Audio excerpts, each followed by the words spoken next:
La mémoire de l'homme nouveau doit être déspiritualisée afin de permettre à l'ego, pour la première fois, de pouvoir utiliser les grandes réserves d'énergie en lui qui sont en suspension en dehors de la forme. Tant que l'homme conscient ne pourra déspiritualiser sa mémoire, il sera obligé de se retenir de l'utilisation de cette énergie, car les forces spirituelles en lui le motiveront plutôt à la soumission qu'à l'action. Les formes spirituelles sont sous le contrôle d'êtres spirituels, et ces êtres ont la fonction de maintenir ces formes en suspension dans le mental humain.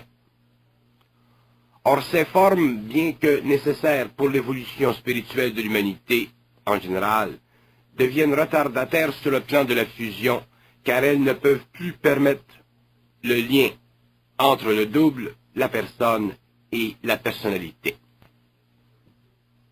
Elles ne maintiennent que vivante la mémoire astrale de l'humanité, afin d'empêcher la personnalité animalisée de l'homme de sombrer dans des états trop bas de conscience. Donc la fonction de la mémoire spirituelle de l'homme doit être bien comprise en ce qui concerne son rôle mondial planétaire, mais elle doit être aussi comprise sur le plan de l'identité réelle, comme étant une fonction de la cinquième race racine ou de l'involution. Comme l'intelligence créative est une vibration avant tout, ceci implique que l'homme, conscient ou supramental de demain, vibrera à l'énergie de l'intelligence et ne sera plus soumis à la coloration de sa conscience astrale, à cause d'une mémoire dite spirituelle. Tant que les moindres reliquats de la mémoire spirituelle ne seront pas éliminés de la conscience de l'homme nouveau, il lui sera impossible de mesurer jusqu'à quel point les réserves internes d'énergie sont utilisées pour maintenir une mémoire collective astrale, au lieu d'être utilisées pour la formation du canal entre le double et l'homme. Au fur et à mesure que la nouvelle conscience se manifestera sur le plan matériel, l'homme découvrira qu'il est une coque, et que cette coque est alimentée de l'invisible, et que l'invisible est un monde complexe et complet. Il est complexe car la réalité est vaste, et son organisation sur les plans subtils de l'homme défie l'imagination de l'homme. Donc, comme l'imagination de l'homme ne peut englober la réalité de ces plans subtils, une réalité spirituelle lui est donnée afin qu'il puisse s'unir par la foi, ou la religion, ou la spiritualité à ces aspects ou plans de la réalité, afin de ne pas sombrer dans l'oubli de ses origines cosmiques. Mais dès que la communication entre l'homme et ses plans supérieurs lui permet de comprendre l'organisation ou la fonction organisationnelle et évolutive de ces plans subtils, il lui est possible de se désengager de la mémoire spirituelle afin de commencer à bénéficier de sa mémoire cosmique. Tant que l'homme n'aura pas compris la fonction évolutive de sa mémoire spirituelle, cette mémoire sera pour lui un fardeau lorsqu'il aura atteint un certain niveau d'évolution, car à ce point, il voudra comprendre la différence entre le bien et le mal, et se situer parfaitement vis-à-vis l'un et l'autre, alors que le bien et le mal, le vrai et le faux, ne sont que des valeurs psychologiques imposées à l'homme sous l'empire de sa mémoire personnelle. Lorsque l'homme aura atteint le stage de sa mémoire cosmique, le bien et le mal, le vrai et le faux, seront des aspects de la réalité qu'il comprendra avec facilité, car son jugement ne viendra pas de lui, c'est-à-dire de sa personnalité, mais de sa personne, vivifiée par l'énergie cosmique du double.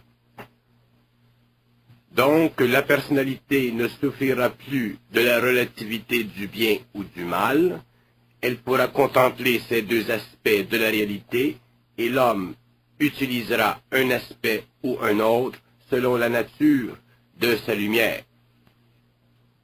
L'homme nouveau sera suffisamment avancé dans sa conscience pour rendre le bien intelligent, et ce n'est qu'à la fin du nouveau cycle que l'homme, encore une fois, se servira du mal et voudra le rendre utile à lui-même. À ce dernier stage de l'évolution de la sixième race racine, un nouveau cycle viendra épurer l'humanité, et ce sera la fin de l'évolution matérielle et spirituelle de l'homme de la Terre. La déspiritualisation de l'homme de la Terre deviendra nécessaire chez les nouveaux initiés, car ils devront prendre conscience de choses nouvelles, et ces nouvelles connaissances le forceront à aller au-delà de sa mémoire spirituelle. C'est à partir de ce moment dans la vie de l'homme conscient qu'il développera la mémoire cosmique, c'est-à-dire la mémoire ou la connaissance de l'origine et de la fin de certains cycles de vie qui ont été nécessaires pour l'évolution et l'implantation et la génération de l'homme de la Terre.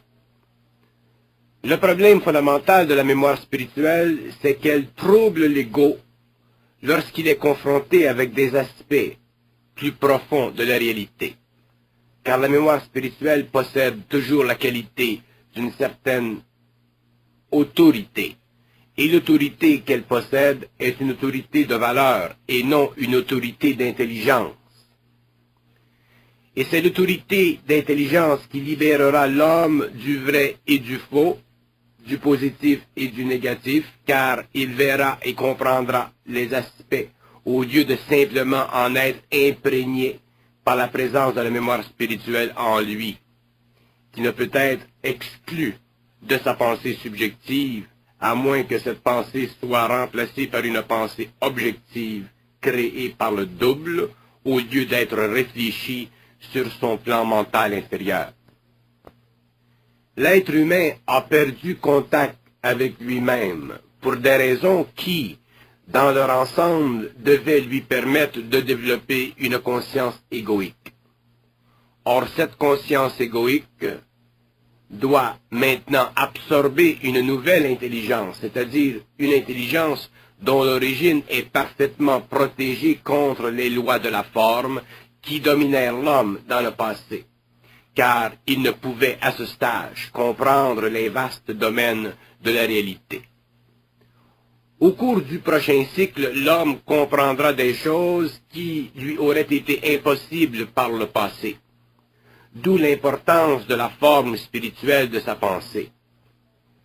Mais maintenant que le double est prêt de se manifester dans la matière de l'homme, ce dernier doit être prêt aussi à accepter la réalité que lui indique ou que peut lui indiquer son double, afin de ne plus être assujetti à la mémoire spirituelle qu'il a toujours supportée psychologiquement et émotivement dans le passé. Car il n'avait pas alors contact avec sa propre intelligence, mais devait plutôt prendre contact par la voie de la parole écrite, sous le parapluie des différents canaux humains qui eurent la mission de lui offrir tel ou tel enseignement selon sa race, sa culture. La mémoire spirituelle de l'homme, tant qu'elle ne sera pas épuisée, demeurera un mirage pour l'homme et non plus une source de connaissance. Et de cette situation, l'individu ne pourra surgir de la grande masse spirituelle de l'humanité. Ce sont les activités créatives des individus qui auront découvert leur identité et le pouvoir de la parole qui vient avec cette réalisation, qui permettra à la masse humaine au cours des siècles prochains de comprendre la différence entre la vérité de ces religions et la réalité qui sous-tend toute vérité. C'est alors que s'universalisera la conscience humaine et que la science des mystères se répandra sur le globe. L'évolution est toujours un processus long et lent, vu du point de vue de l'ego. Mais lorsque l'homme est conscient et qu'il n'est plus impliqué émotivement dans l'évolution, le temps n'a plus d'importance pour lui et il n'en souffre plus. La déspiritualisation de la mémoire humaine amènera l'homme à ne plus s'impliquer dans la recherche du bien ou du mal, du vrai ou du faux, car sa conscience supérieure sera instantanément créative et le processus mental subjectif aura été remplacé par la communication télépathique avec son double, et lorsque cette communication aura été bien établie, le phénomène de pensée subjective ne pourra plus influer sur la conscience psychologique de l'homme. Autrement dit, l'esprit de l'homme conscient aura été libéré. Et lorsque l'esprit est libéré, la réflexion n'est plus nécessaire à la compréhension, car l'esprit est créatif et non réflectif. La déspiritualisation de la mémoire humaine sera la dernière frontière que devra dépasser l'ego avant de pénétrer dans la conscience universelle. Tout sera placé sur son passage pour empêcher ce dépassement, car la mémoire de l'ego et la mémoire de l'ancienne humanité font partie d'une même mémoire, et l'homme nouveau ne fera plus partie psychologiquement de l'ancienne humanité. La spiritualité de l'homme est une sécurité pour lui, mais une sécurité qui ne lui offre aucune intelligence de la réalité derrière sa spiritualité. Autrement dit, il vit sa spiritualité par croyance et ne la comprend pas, car il n'a pas l'intelligence nécessaire pour la comprendre. Mais s'il doit un jour connaître la fusion, il sera obligé de dépasser sa mémoire, car elle fait partie des grandes illusions nécessaires pour maintenir l'homme dans une conscience réflexive et expérimentale. Tant que l'homme possède une conscience réflexive, il ne peut créer, c'est-à-dire faire descendre sur le plan matériel les connaissances qui ouvrent son centre mental supérieur, lui permettant éventuellement de déchirer le voile de l'invisible afin de comprendre les mystères de l'évolution et de la vie.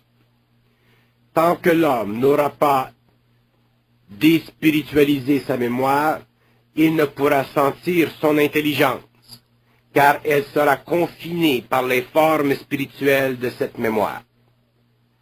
L'intelligence universelle est vaste, et lorsqu'elle se canalise à travers l'homme, la mémoire spirituelle peut l'arrêter, peut la stopper, la colorer, car l'homme n'est pas encore en état d'unité ou de fusion avec lui-même. L'intelligence universelle ne peut facilement être supportée par l'ego sans coloration, car elle tourne l'homme contre son passé. Et ceci est difficile pour lui car elle le force à laisser de côté ce qui a toujours été sa sécurité psychologique, c'est-à-dire sa sécurité spirituelle. Tant que l'être humain ne pourra déspiritualiser sa mémoire, il sera obligé de vivre de la connaissance égoïque, au lieu de vivre de la connaissance cosmique. La connaissance égoïque n'a de sens à l'ego qu'en fonction de sa mémoire spirituelle. Si l'ego était libéré de cette mémoire, cette connaissance n'aurait pour lui aucune valeur réelle, car elle ne serait pas réelle dans le sens cosmique du terme. Là où la connaissance est réelle dans le sens cosmique du terme, l'ego n'y est pour rien. La connaissance cosmique ne se vit pas, car elle fait partie d'une réalité qui ne peut être réalisée sur le plan matériel. Elle ne peut être réalisée que dans l'éther. Et dans l'éther, l'ego ne vit pas, il est en suspension. Donc, la déspiritualisation de la mémoire est essentielle pour amener l'homme à un taux vibratoire supérieur à celui de sa conscience égoïque. Tant que cette déspiritualisation ne s'est pas établie chez lui, il ne peut sentir l'énergie du double, car cette énergie ne se fait sentir qu'au fur et à mesure que l'ego prend conscience d'une force en lui qui descend et élève sa conscience au-delà du pouvoir de sa pensée subjective qui est conditionnée par ses émotions. La déspiritualisation de la mémoire est un des tests les plus difficiles pour l'esprit humain, car l'homme n'a jamais été seul avec son savoir, donc il n'a jamais eu à le supporter. C'est pourquoi ceux qui entreront en contact avec le double seront obligés à un point de leur évolution de ne plus chercher à l'extérieur d'eux-mêmes, car le savoir ne vient jamais à l'homme de l'extérieur. Seule la connaissance peut venir de l'extérieur et la connaissance, ce n'est pas le savoir. La connaissance vient des plans inférieurs de l'homme, c'est-à-dire de l'astral. Le savoir, par contre, vient de nulle part. Il est là, éternellement présent dans l'homme et prêt à couler en lui lorsqu'il est prêt à le supporter. Pour que l'homme supporte le savoir, il doit être vide de mémoire spirituelle, qui transforme le savoir en connaissance et le rend prisonnier de la forme. C'est pourquoi l'intelligence pure est sans fin et sans borne, alors que la connaissance a ses limites. Et les limites de la connaissance sont les limites psychologiques de l'être qui en est prisonnier. La déspiritualisation de la mémoire de l'homme à partir de la descente en lui de l'énergie de l'intelligence équivaut à l'élévation de ses vibrations et au raccord entre lui-même en tant qu'ego et la source absolue de l'intelligence. Cette nouvelle conscience dite supramentale projette l'homme dans un nouveau cycle d'évolution où le mensonge n'existe plus pour lui, car la mémoire n'est plus là pour le contenir. C'est la mémoire qui est cause et la raison d'être du mensonge. Pas de mémoire, pas de mensonge. Le mensonge cosmique protège l'homme qui a de la mémoire, mais n'existe plus pour l'homme sans mémoire spirituelle, car déjà il est en contact avec l'énergie de l'intelligence et non plus lié à la connaissance. La déspiritualisation de la mémoire ouvrira la porte à l'hominisation de l'intelligence sur Terre, afin d'élever la conscience de l'homme nouveau au-delà de la conscience planétaire qu'il possède aujourd'hui. Donc, pour l'homme de demain, l'homme supramental, la déspiritualisation de son intelligence lui permettra d'entrer en contact direct avec les intelligences supérieures qui œuvrent sur les plans invisibles des éthers de la galaxie. Il faut comprendre que la nature de la mémoire spirituelle est une nature inférieure à l'homme lui-même, c'est-à-dire inférieure à l'intelligence réelle de l'homme. Mais elle détient sur lui le pouvoir, car elle est plus puissante que lui, tant qu'il n'est pas libre de la mémoire spirituelle. Tant qu'il n'a pas compris le rôle de la mémoire dans la formation de sa personnalité. L'être humain sera élevé en conscience au fur et à mesure qu'il aura réalisé le fardeau de la solitude de son esprit. Tant que son esprit n'aura pas réalisé le fardeau de la solitude face au savoir, l'homme ne pourra comprendre son lien avec l'intelligence créative, l'intelligence pure. Il continuera à se chercher une forme ou une autre de béquilles jusqu'au jour où il aura compris que les béquilles aident temporairement, mais ne peuvent être utilisées de façon permanente. La déspiritualisation de la mémoire humaine se fera au fur et à mesure que l'homme prendra conscience des mécanismes en lui qui le lient à ses émotions, à son inconscience planétaire. Et de là, petit à petit, il se détachera de cette mémoire planétaire pour entrer en contact avec l'intelligence pure par l'entremise de son double. La mémoire spirituelle canalise dans l'homme tout le matériel essentiel à son évolution spirituelle, c'est-à-dire à son évolution planétaire. Et pour qu'il passe à l'évolution suivante, l'évolution cosmique, il lui faut passer d'une mémoire spirituelle ou astrale à une mémoire cosmique pure, ou une conscience pure, sans mémoire subjective, mais instantanément créative. Tant que l'homme n'aura pas cessé d'interpréter la réalité et lui donner la qualité de connaissance, il ne pourra être dans le savoir, car il s'attachera plus à la forme qu'à la créativité énergétique de l'intelligence. C'est pourquoi la différence fondamentale entre l'homme nouveau et l'homme ancien sera une différence de mémoire, c'est-à-dire que la mémoire de l'ancienne race n'aura plus d'emprise sur lui. Tant que la déspiritualisation de la mémoire n'aura pas libéré l'homme conscient du passé de la connaissance, il sera prisonnier de la polarité, et cette polarité bloquera le passage de l'intelligence créative, car elle est mémoire. Et la mémoire enlève à l'homme l'autonomie de la pensée créative que seule peut lui donner l'intelligence créative du double. Alors que l'intelligence créative détermine pour l'homme la nature de la réalité, en dehors des formes utilisées pour son évolution, elle lui permet aussi de pénétrer dans la science du cosmos qui couvre tous les aspects de l'évolution sans la polariser, c'est-à-dire sans la soumettre au jeu de la vérité ou du mensonge. La déspiritualisation de la mémoire, alors qu'elle est un test de résistance psychologique pour l'être humain, lui permet aussi d'aller au-delà de ses limites psychologiques pour découvrir l'infini de l'intelligence créative.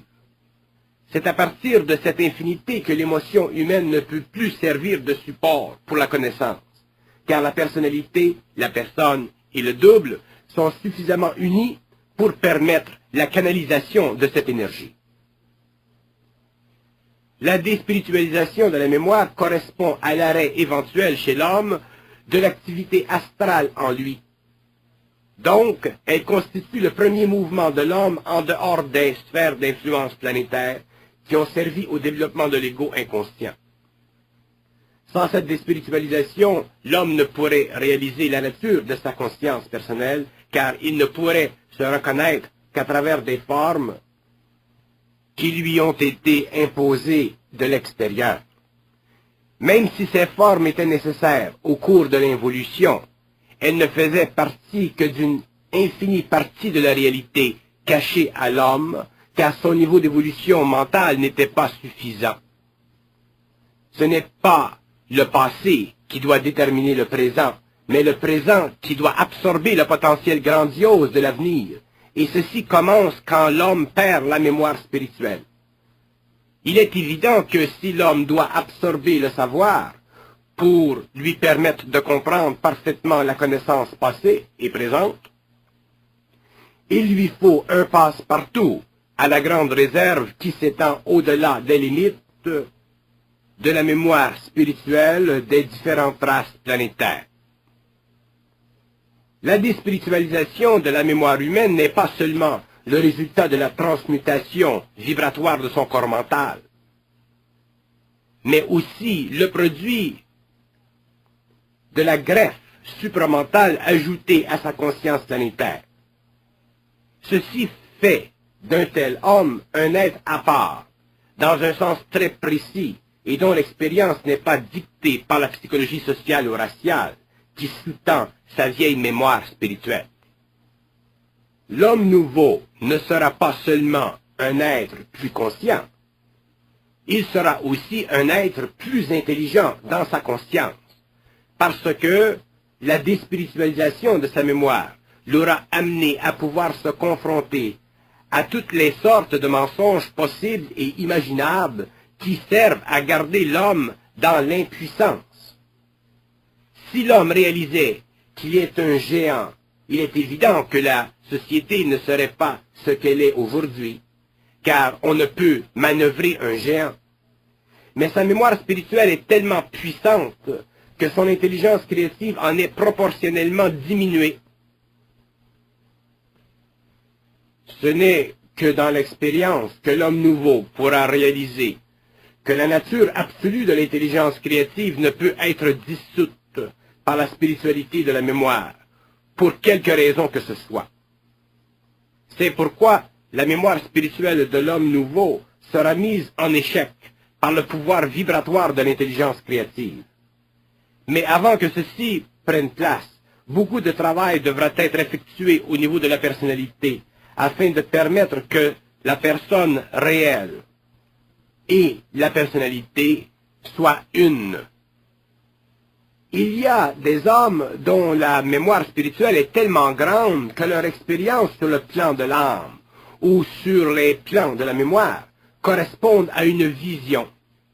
Or, une vision est une forme de perception créée par des intelligences pour tester la résistance psychologique de la personnalité à la réalité de la personne. Donc, inévitablement, à la réalité du double. L'homme ne réalise pas ce qu'est la personnalité. Il ne comprend pas que la personnalité est l'accumulation de ce qui n'est pas réel dans l'homme, pour la formation sur le plan matériel d'un écran protecteur contre une autre dimension de l'homme, la personne, qui serait trop forte, trop puissante pour la masse de la conscience humaine aujourd'hui. Tant que l'être humain ne pourra supporter le choc de la personne contre la personnalité, il ne pourra se sentir sécure en lui-même, car il aura toujours l'incertitude d'être sur la bonne voie. Or, le concept de la bonne voie naît de la mémoire spirituelle.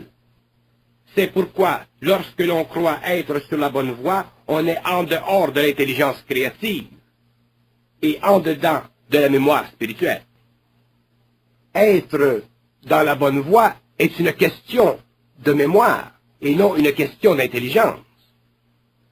Un être qui est dans l'intelligence créative n'a pas le problème psychologique d'être dans la bonne voie ou la mauvaise voie, puisqu'il est en dehors de la polarité de la mémoire spirituelle, donc en dehors de la polarité du vrai ou du faux, du bien ou du mal. Donc, la déspiritualisation de la mémoire humaine ouvrira grandes les portes d'une nouvelle conscience sur la terre, d'une nouvelle science sur la terre, qui permettra à l'homme de travailler avec les forces intelligentes de la nature.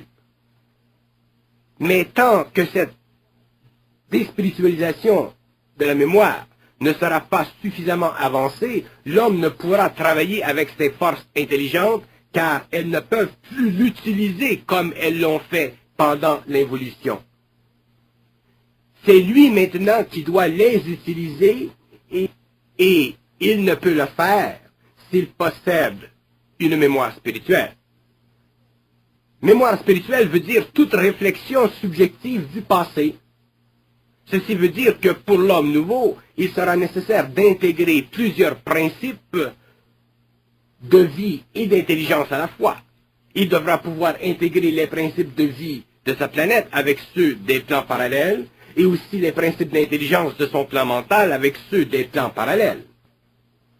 Ceci veut dire en fait que l'homme nouveau sera un surhomme, c'est-à-dire un être qui n'aura plus de passé, car sa mémoire spirituelle ne fera plus partie de sa conscience psychologique. Donc, il pourra intégrer le principe d'intelligence de sa planète, ce que nous appelons l'intellect ou la raison, avec le principe d'intelligence créative des plans parallèles, que l'on peut appeler l'intelligence pure ou supramentale. De même, il pourra intégrer le principe de vie de sa planète, que nous appelons vie biologique, avec le principe de vie d'un plan parallèle que l'on peut appeler la force vitale. Donc, la déspiritualisation de la mémoire a une grande conséquence sur le pouvoir mental de l'homme, car elle est la clé à l'évolution du mental supérieur. Le mental supérieur veut dire mental sans mémoire. Donc, mental sans mémoire veut dire aussi mental pur, mental universel. La déspiritualisation de la mémoire est un aspect tellement important de la nouvelle révolution que ce stage ne peut être omis car il représente la rupture entre l'ego et l'astral. Rupture extrêmement importante puisque l'astral ne fait pas partie de l'homme nouveau, mais de l'homme ancien.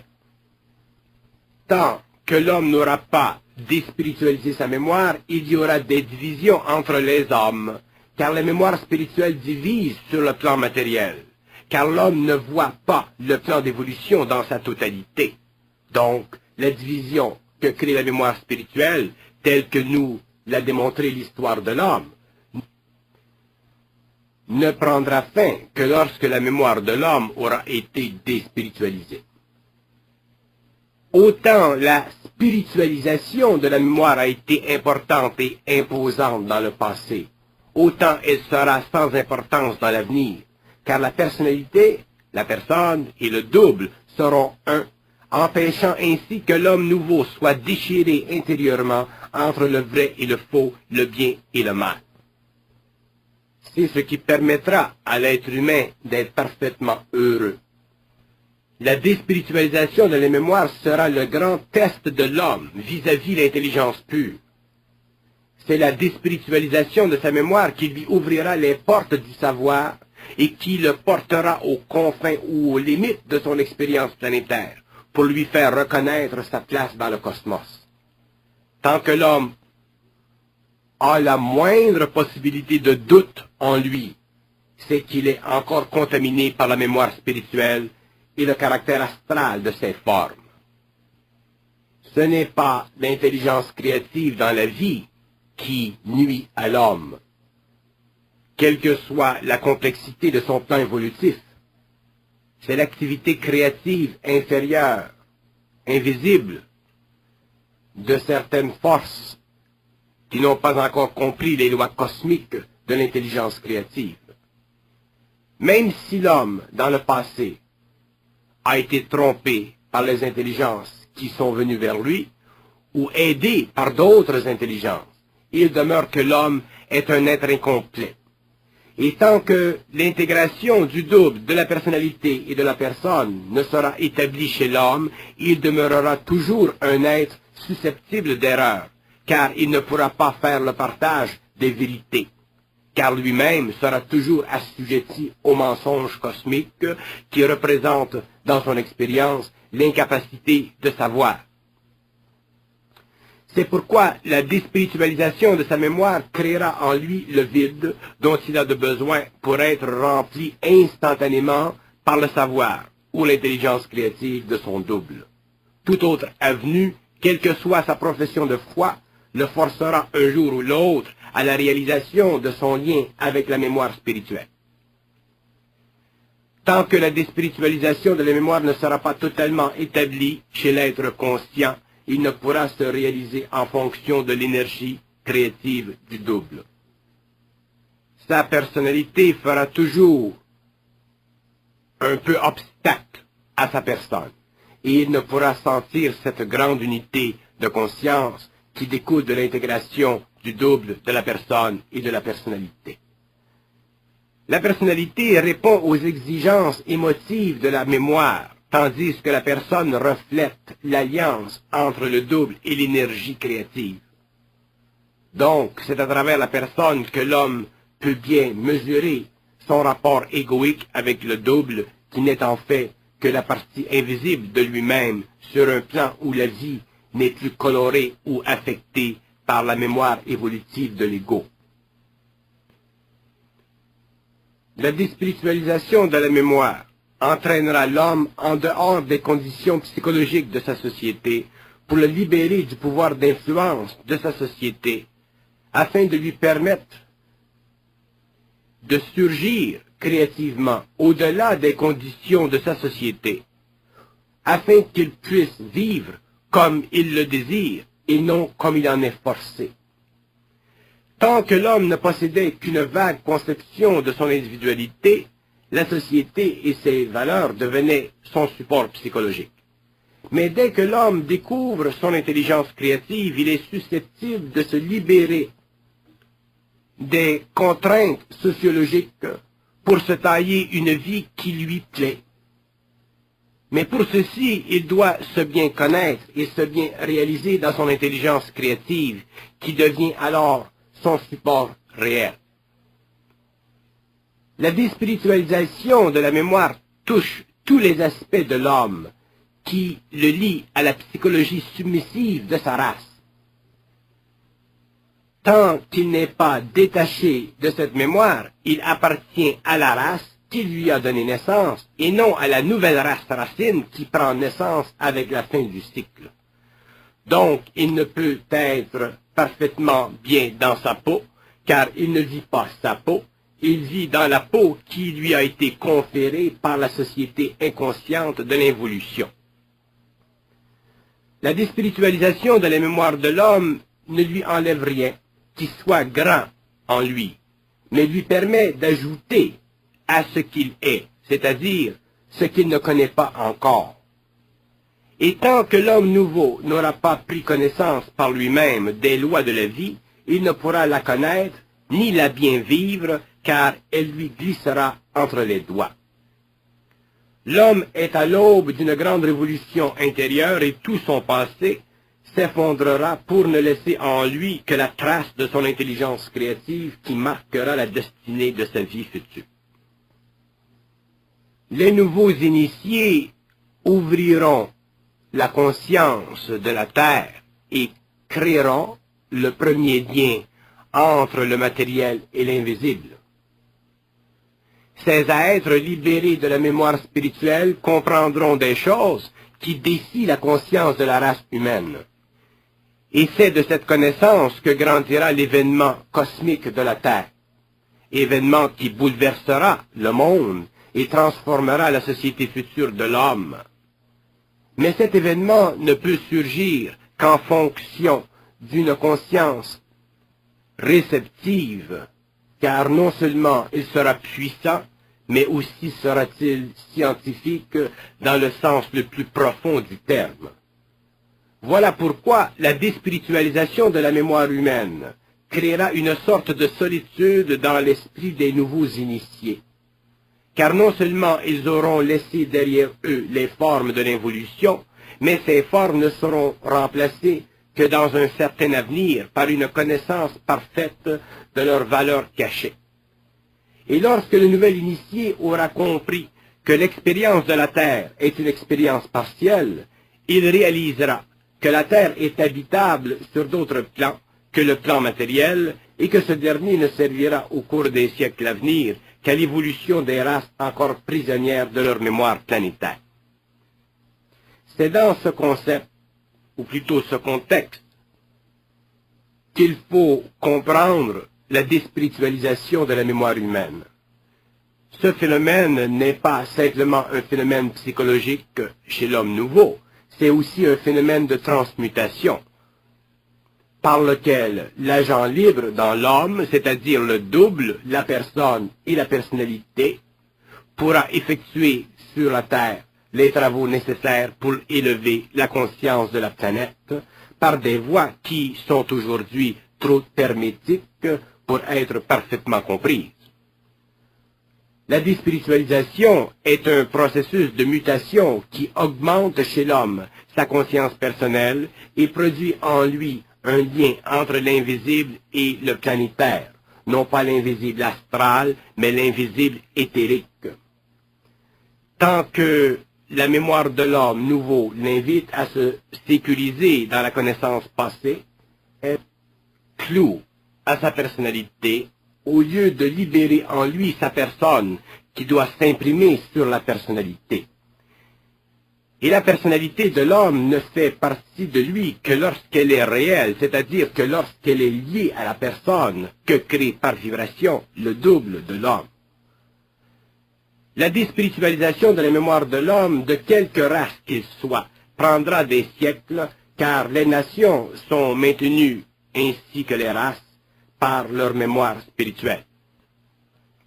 Et l'élimination de la mémoire spirituelle des races sera, au cours des siècles prochains, le plus grand travail entrepris par la hiérarchie sur la terre, car depuis déjà très longtemps, l'homme est devenu le fils d'Adam, et en tant que fils d'Adam, son lien avec la connaissance accumulative de l'humanité a servi les forces de l'involution, les forces astrales, plutôt que les forces de l'évolution, les forces du mental supérieur.